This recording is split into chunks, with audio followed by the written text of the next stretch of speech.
Toto Wolff called out for being too powerful as Lewis Hamilton's boss comes under fire.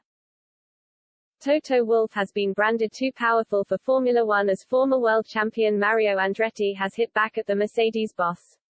Wolff has been critical of the Americans' attempts to see his Andretti Global outfit become the 11th team on the grid, which would provide extra challenges for Lewis Hamilton and George Russell.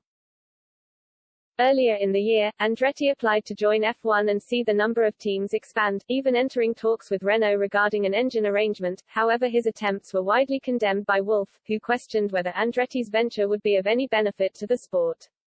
Andretti, who won the 1978 World Championship, has now hit back at the Austrian entrepreneur over his influence by responding to a thought-provoking post on Twitter.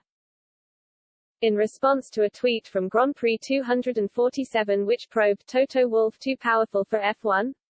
Is he worth asking questions in this age of transparency and boom times? Andretti replied, "This needed to be said, it's about time."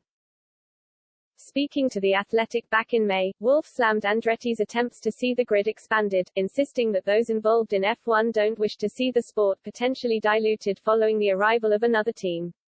Discussing whether Andretti's project has the potential to succeed, Wolff declared, "That hasn't been demonstrated yet. That may sound a bit dry, because it comes down to the numbers, but the value of Formula One is that it's a limited amount of franchises. And we don't want to dilute that value by just adding teams.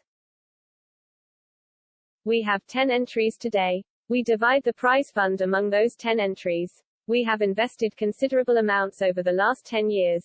I mean, each of the organizations that's sitting here on the podium has probably put more than $1 billion into the Formula One projects over the years, so it needs to be accretive. If a team comes in, how can you demonstrate that you're bringing in more money than it's actually costing, because the 11th team means a 10% dilution for everybody else?" Wolff is considered one of F1's most divisive and outspoken figures. Hamilton's boss has also seen his Mercedes team possess a stranglehold on the sport in recent times, with the Silver Arrows having claimed each of the last 8 Constructors' Championship titles.